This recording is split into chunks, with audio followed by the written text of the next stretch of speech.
ওম গণেশায় নমঃ। নমস্কার বন্ধুরা, আজকের আলোচনা জেনে নেব কোন তিন রাশির জেদ সবচেয়ে বেশি।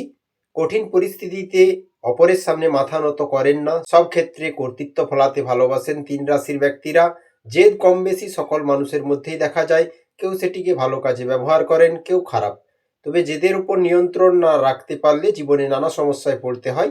শাস্ত্র মতে আমাদের মধ্যে থাকা যে কোনো অনুভূতি, যে কোনো রাগ, জেদ, হিংসা প্রভৃতি সবের নেপথ্যেই রয়েছে।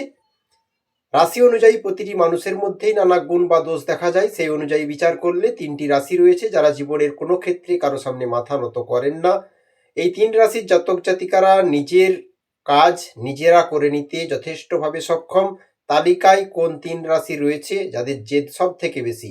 এক হচ্ছে মেষ রাশি। রাশিচক্রের প্রথম রাশি মেষ রাশির জাতক জাতিকাদের মধ্যে জীবনের দৌড়ে প্রথম হওয়ার তাগিদ অত্যন্ত বেশি। এরা কারো অধীনে নয়, বরং অপরকে নিজের অধীনে রাখতে চান। যে কোনো ক্ষেত্রে অধিকার বোধ ফলাতে চান মেষ রাশির ব্যক্তিরা। এরা যে কোনো কাজকে চ্যালেঞ্জ হিসাবে দেখতে ভালোবাসেন এবং জেদের বশে সেটিকে পুঙ্খানুপুঙ্খভাবে সম্পূর্ণ করার জন্য উঠে পড়ে লাগেন। শত প্রয়োজনেও মেষ রাশির ব্যক্তিরা অপরের কাছে সাহায্য চাইতে পারে না বা চায় না।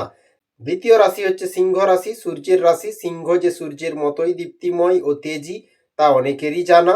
এই রাশির ব্যক্তিরা ছোট থেকেই নেতৃত্ব দানে আগ্রহী।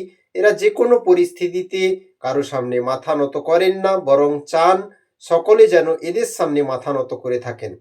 তবে সিংহ রাশির ব্যক্তিরা জেদের বশে এরা এমন নানান দায়িত্ব নিজের কাঁধে নিয়ে নেন যা হয়তো তাদের ক্ষমতার বাইরে, কিন্তু তা সত্ত্বেও সিংহ রাশির জাতক জাতিকারা হাল ছাড়েন না, বরং রাত দিন এক করে নিজের দমে কাজ পুরো করার চেষ্টা চালিয়ে যান। তৃতীয় রাশি হচ্ছে ধনুরাশি। ধনুরাশির জাতক জাতিকারা অত্যন্ত জেদি প্রকৃতির হন। এরা একবার যে কাজ করবে বলে ভাবেন সেটা শেষ করেই ক্ষান্ত হন। এই রাশির ব্যক্তিরাও চট করে কারো কাছে সাহায্য চান না। অপরের সামনে মাথা নত করা এদের রাশিগত প্রকৃতিতে নেই।